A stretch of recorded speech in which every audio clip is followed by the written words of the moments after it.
They let me pick. Did I ever tell you that? Choose whichever Spartan I wanted. You know me. I did my research, watched as you became the soldier we needed you to be. Like the others, you were strong and swift and brave. A natural leader.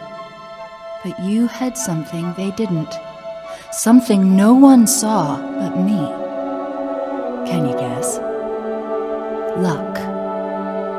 Was I wrong?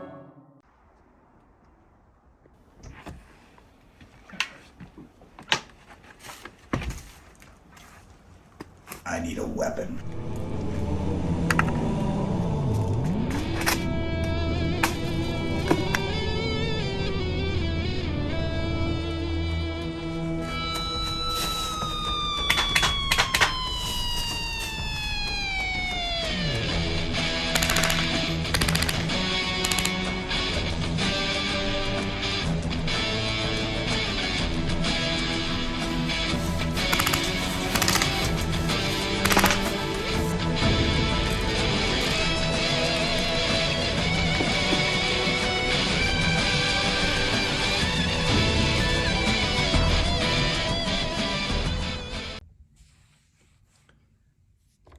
Hello everybody, this is Odd Job Entertainment's Hans, and today I'm going to be showing you how to assemble the BR75 that I modeled for 3D printing. There are two versions. One of them is for airsoft and the other is for 405th style cosplay. The 405th style cosplay version does not have any airsoft capabilities. It cannot be turned into any kind of functional weapon of any kind. The airsoft version is what I'll be showing, but the steps apply for both, and I will make sure to make notes when there are slight differences. To get started, you'll need the two main sections, or depending on how you sliced it in your software, it may end up being 1, 2, or 3. But you'll need the back end and the front end. And I recommend cutting it off around here, just in front of the foregrip, or just in front of the pistol grip, sorry. That way, the trigger you can work on inside its cavity in the front end of your gun, but you'll be able to do all of your rough work with the back end of the gun separately. And we'll be getting into some of that rough work in a little bit. First, I want to show you one of the easiest steps to do for the front end, and that is putting on the markers for where you need to drill holes for the rails that you'll be adding. The rails that I purchased look like this. I just got these off of Airsoft GI or eVAQ. I can't remember which one, but they're pretty easy to find. You just want to make sure that whatever sight you plan on using with the BR75 will be able to fit on the rail. So I've already checked my sight and it will fit on this longer rail, which will be mounted right about there. And then I have these two smaller sections that are meant for the sides of the gun. And the way that I got my marks in place is probably pretty obvious to a lot of people. You just remove the screws. And I used a paint marker. And after lining the rails up roughly where they want to go, which in this case for this side one is centered between this top contour and this bottom contour, and then just place so it looks nice, something like that. And then I'm just gonna pop in with the paint marker.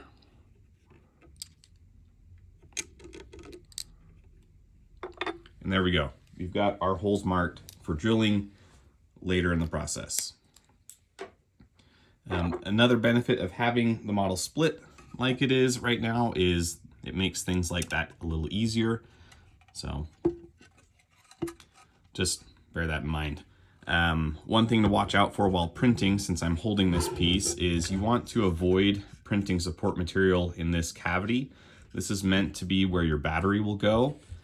And if there is support there, it's possible to get it out. I did it just to prove a point, but it is very difficult. So I would recommend putting some support blockers on the inside of here. Depending on how you print, might not be a big deal. As you can see, I printed mine vertically like so. So for me, it became a very big deal trying to get that out. I wanted to point out a couple things with the back end and the barrel. Okay, so the way that this gets assembled, on the inside of the BR75 body, there is a 24mm circular section that is designed to wrap around this skinnier part of an M4 airsoft barrel. These can be purchased from any airsoft online web store, and then if it's the M4 style barrel, it will have a 24mm collar here, and then a 30mm section here, this slightly wider part. They'll also have these grooves cut into the back that are very important for the rest of the alignment of our gun. The reason why is because our hop-up has plastic fins that slide into these grooves, and then this cutout allows the top mechanism of the hop-up to have some space to exist without causing any interference. When you are installing your barrel, it is very important that you insert it all the way that you can get it. So this end of this tab should not protrude past this surface here. So it should come all the way out to the surface, but not extend past any of that. Okay, and the reason why is because if it protrudes, it's not going to allow the hop-up to seat all the way, and then you're not going to be able to get your mags to feed. So getting that all the way inserted is very important. If you're here from the 405th and you're just worried about making a cosplay version of the gun, you are still going to need to purchase an airsoft outer barrel. Again, this is an M4 outer barrel, so pretty easy to find on any airsoft web store, but you don't really have to worry too much about alignment or anything like that. Now, one of the things that is going to be a little tricky, in designing this part, I'm trying to keep tolerances as tight as possible so that it ends up being a good operational airsoft gun. And with that in mind, there are some things that might be a little too tight for your 3D printer. In fact, I struggled a little bit getting my barrel installed initially, but the solution that I worked out is very carefully, you can blow a heat gun through the back cavity, this hole where the gearbox is meant to be inserted.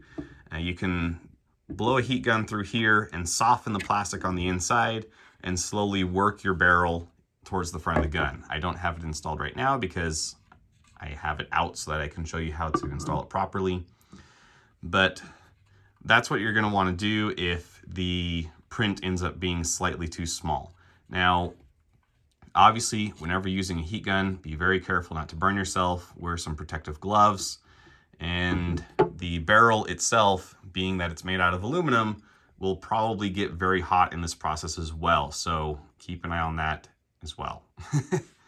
Saying that a lot as well. Anyways, be safe, don't be stupid. Play stupid games, get stupid prizes, right? So just be aware of what you're doing with the heat gun. Another point while getting this barrel installed, so the top of the hop-up is supposed to mate with this section here. When you are in the process of getting it installed, you want to make sure that these two slots on the end are horizontal from each other and that this slot in the top is perfectly vertical. The way that I would recommend doing this, unfortunately it's a little hard to show inside the gun, is once you've got it in place, and you'll be using some glue to hold it there permanently, once you've got it in place, go ahead and insert your inner barrel with the hop-up. And so the hop-up is going to have its section sticking down from below, and then you're going to slot in a magazine into the mag well, and that's going to help you make sure that you've got everything lined up vertically.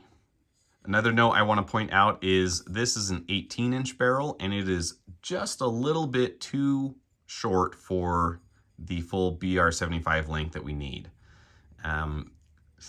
I was having some issues getting 20-inch barrels and longer. I know they exist, and I've seen them come and go, but I think due to the human malware that we're all still fighting, it's a little tough to get those unique sizes in stock. So 20 inches would be better.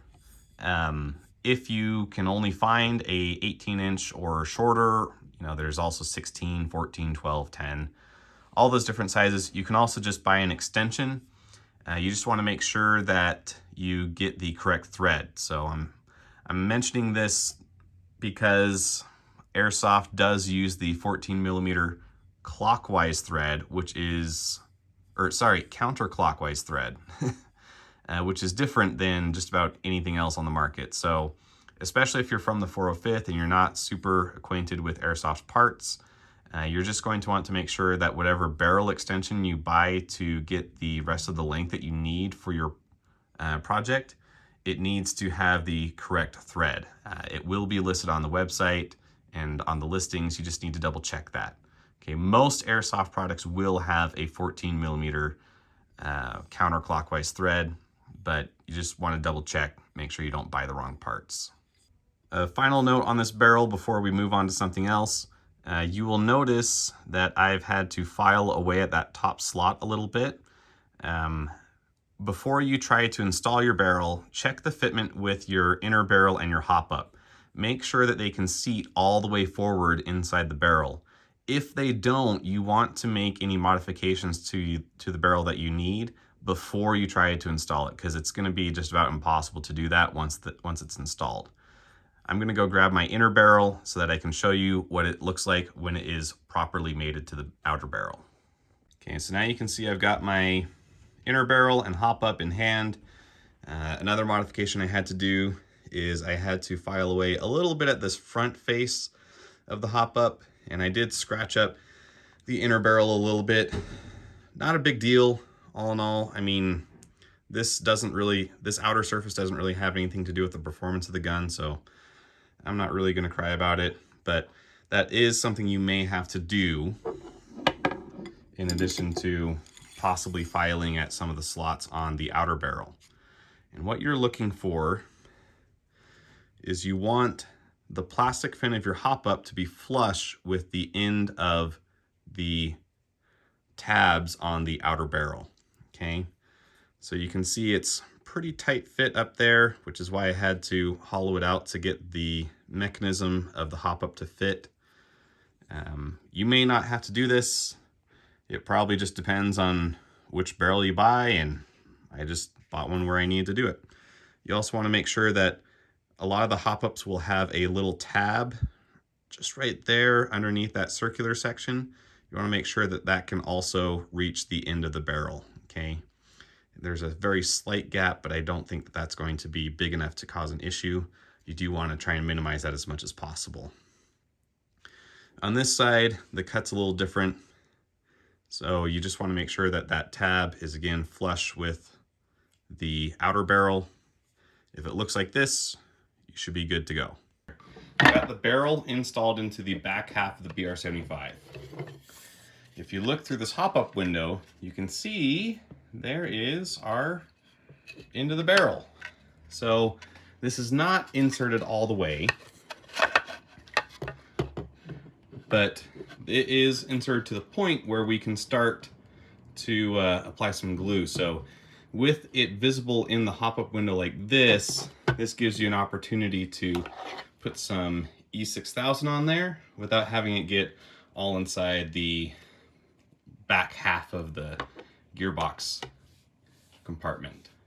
So all you're going to do is, with the lid off, obviously you're going to stick the tip of your glue in there and just kind of apply it while rotating the barrel like so.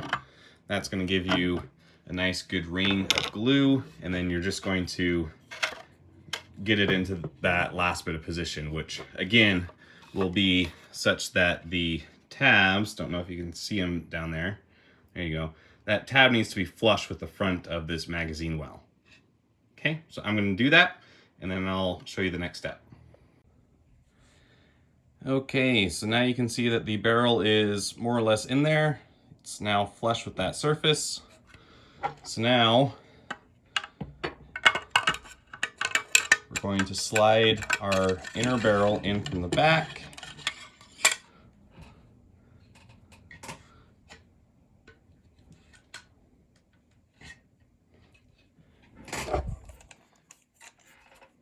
we're going to quote unquote load a magazine.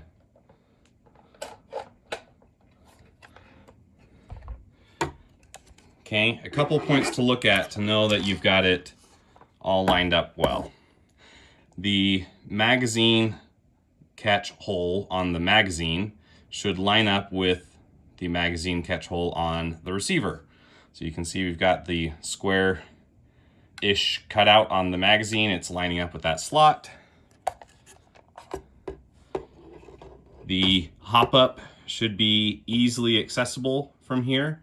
Regardless of what kind you have, if it's the side wheel or the lateral wheel, you should be able to see all of the hop-up parts in there. And if you look from the back, let's see.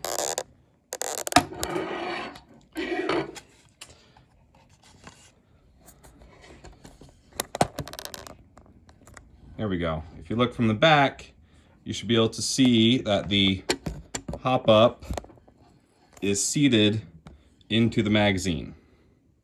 Okay, so it's gonna, you should not see that bottom bit of the hop-up. The hop-up should be straight up and down vertical, and the magazine should be able to mesh very nicely.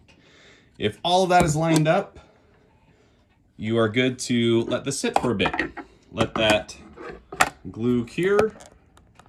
But the most critical parts of alignment are now taken care of. Congratulations. Okay, I want to talk a little bit about the trigger board now.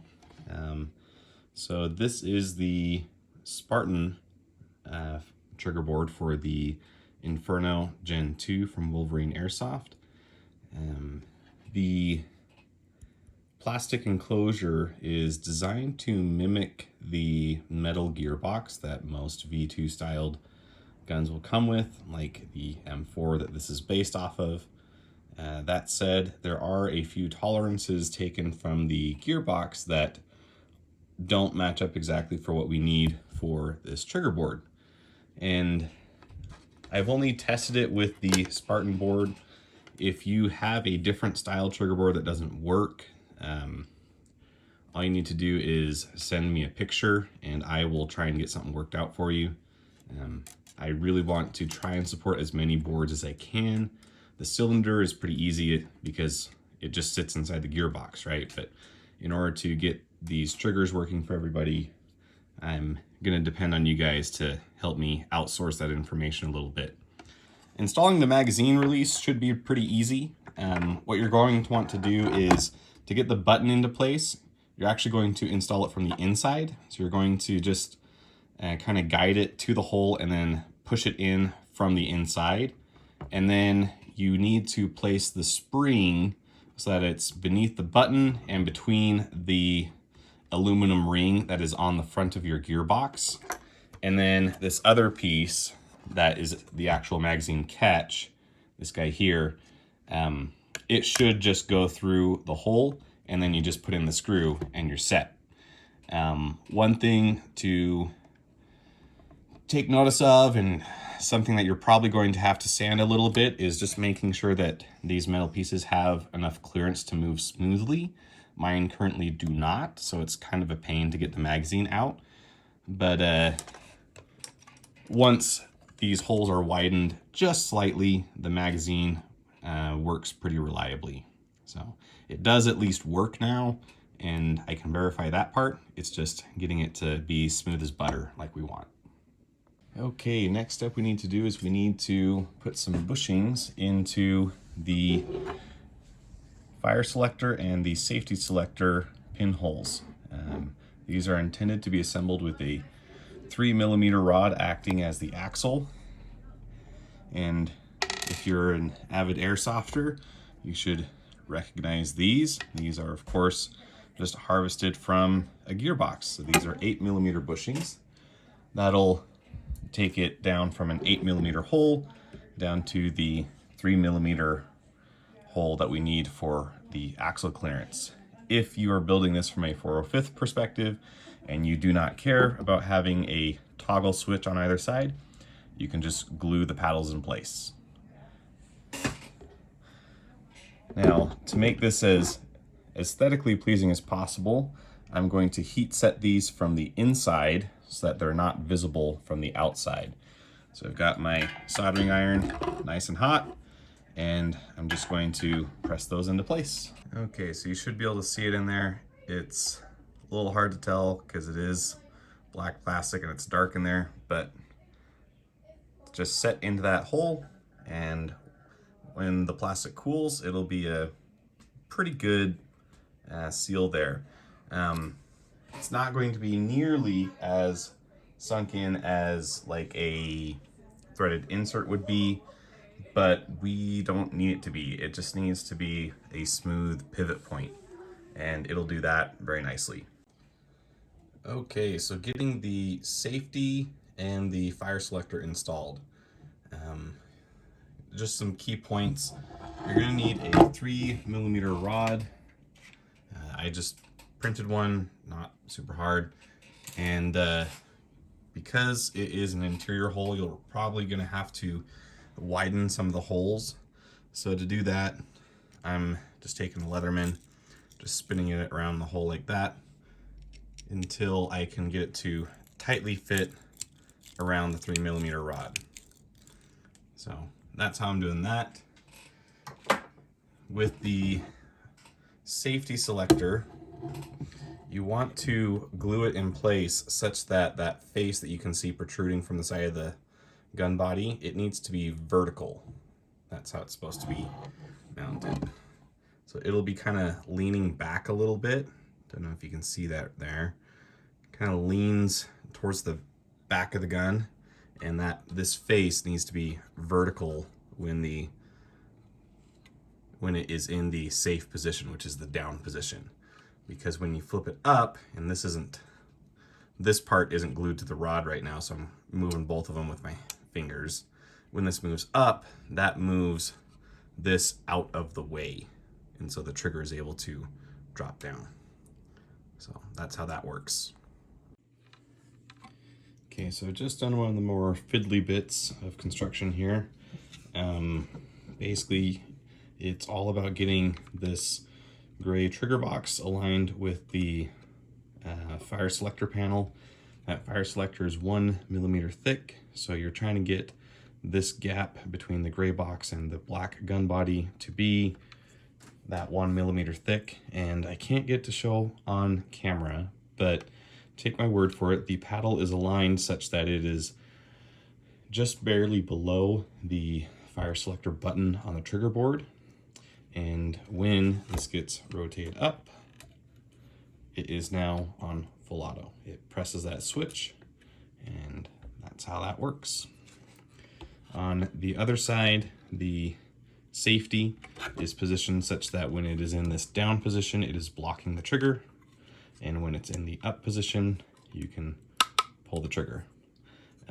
The effectiveness of the safety, I mean, obviously this isn't a real steel firearm, so risks are minimal, but it's not like I would trust this safety to be the only line of defense. Obviously, trigger discipline is always important, but you can increase the effectiveness of this by trying to make sure that this switch is tight against the inside. And but yeah, that's your safety. You can see that it is in fact hitting that, which is why that paddle is moving. It's not a perfect system, but it's something, right? I think it could be better if it were a little tighter, but they're already glued, so I guess hindsight is 20/20. Try and get that tight if you're following along.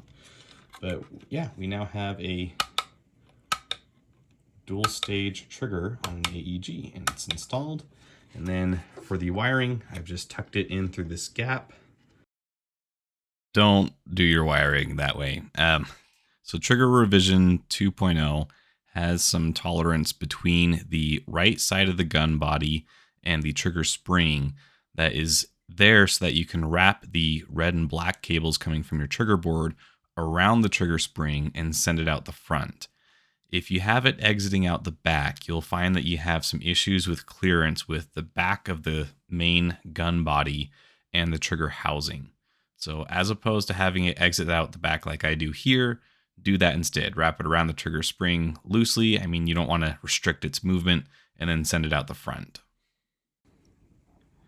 Hello. It's been a couple weeks since I recorded the last video segment, and as you can see, this is a totally new trigger housing. This is the trigger revision 2.0. This is what is included whenever you purchase the file pack off of Etsy or Colts. The 1.0 files are still in there, but this is the one that I think you'll want to print. What have I changed? Well, this spring is now removable. It is a separate part from the housing, so if you cut it down too much and you want to change it back, you can do that. Also, the way that the sides are held together is quite a bit different. I'm gonna have to put that back together later. Darn spring. This piece is now quite a bit smaller, and more of the part that holds the trigger in place is moved to this larger left side compared to before. That has a couple benefits. The biggest is you can actually use this piece right here as kind of a guide for putting the spring on, so that's very handy. Why was a change needed at all? Well, I'm actually going to take the spring out so that I can show you this. If I get the trigger in there with just free movement, so you can see we are activating the trigger switch, which is good. But if I take this trigger away and bring you in real close, we've got a surface mounted device right here that is right underneath where that trigger blade, this guy, it's right underneath this guy's path.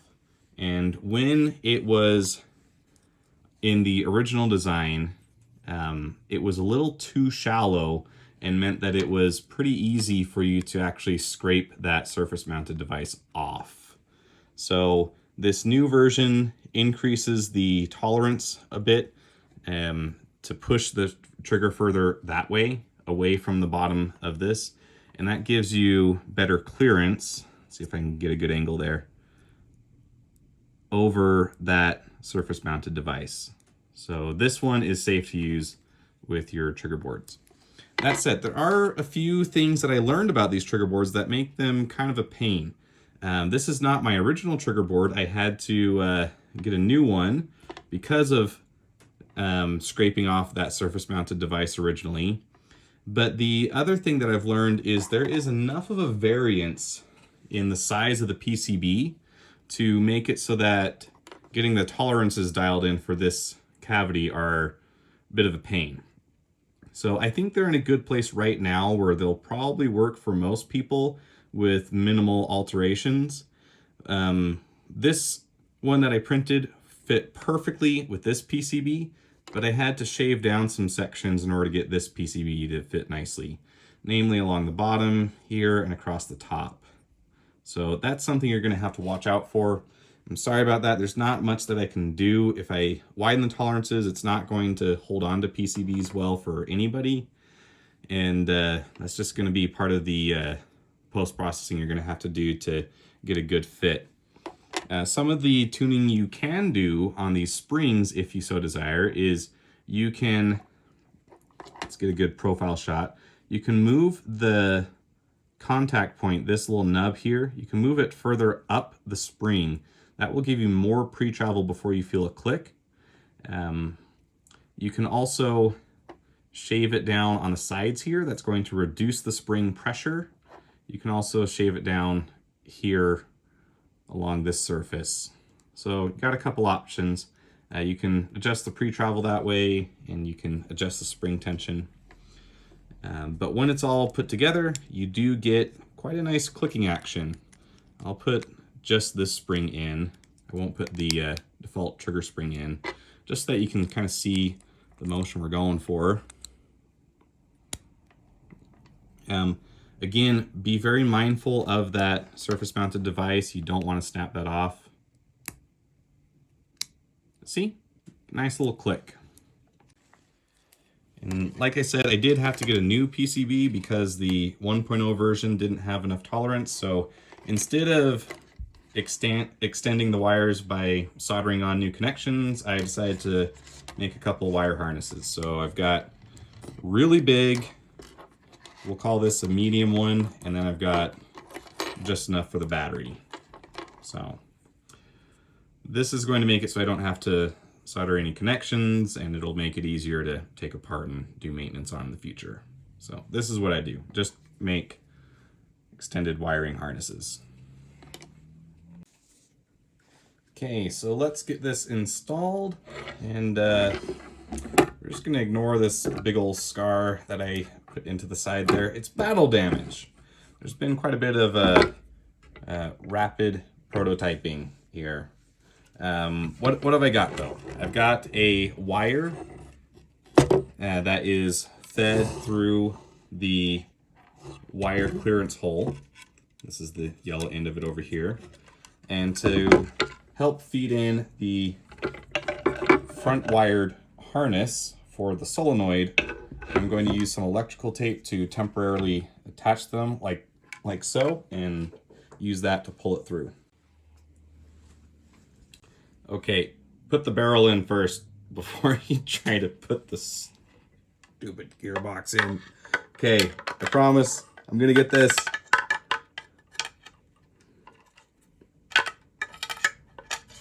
Okay, barrel goes in.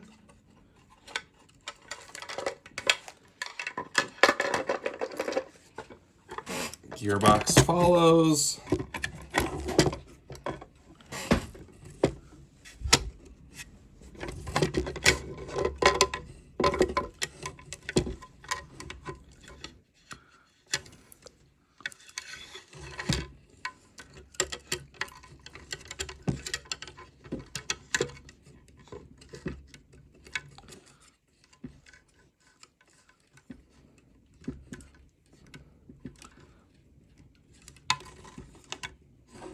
Telling you guys, it's as soon as I turn the camera on that thing stopped working correctly. Ah, there we go. Okay, so put the barrel in first, and then move the barrel and the gearbox together while pulling it through this other end. And look at that, guys, we got it. This is apparently just the right amount of cable. This is the end of the connector here. And yeah, I'm going to finish getting this back end closed up. The installation of the mag release, very easy. Just install the standard parts and then you're golden. So I'll be back after that is done. Okay, one important note of closing up the back, I just drilled out this section here so that the hose could come out. Since this is a file intended for both cosmetic and functional people, I think I'm gonna leave that undone, but really it's pretty easy. Obviously it's not super pretty, but who's gonna see it? So yeah, that's how you get the hose through. Okay, mag release is installed. Gearbox isn't coming out. Just gotta glue this piece on some hot glue back here, and that'll seal off the back. You can also use super glue. Either way, I wouldn't use a ton of super glue because the idea is you do want to get this off at some point. So hot glue is probably just fine. Wouldn't be a YouTube tutorial if there wasn't a corrupted video file involved, am I right? So I'll try to narrate these final steps as best as I can. They're pretty simple. In a previous iteration of the trigger housing, you saw how that was glued in place. That still applies, and you need to glue your trigger housing into the front half of the gun. Assuming that you follow the instructions to wrap the red and black cables around the trigger spring and have it exit out the front, as opposed to having anything hanging out the back, gluing the front half and the back half together should be pretty easy. You will have some extra wiring from the solenoid, and that should be able to tuck in around the barrel so that it doesn't prevent you from gluing both halves together. And then really it's up to you. If you want to keep this permanently fixed together and you don't mind buying new trigger boards, you can go ahead and just use super glue to fix it in place. I do plan on reusing this trigger board for other projects that I will be developing for you guys, so I just used hot glue. But when it's all said and done, you have a working BR75.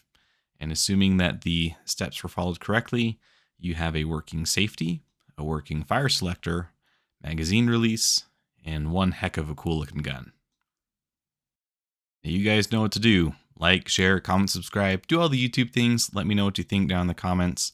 And remember, we also have this channel on Rumble, so go ahead and support me there. And to keep up on further updates for this project and others that will be coming in the future, I've also created a Discord, and that is linked down in the description as well. Yeah, that wraps it up, guys. This is Odd Job Entertainment, signing off.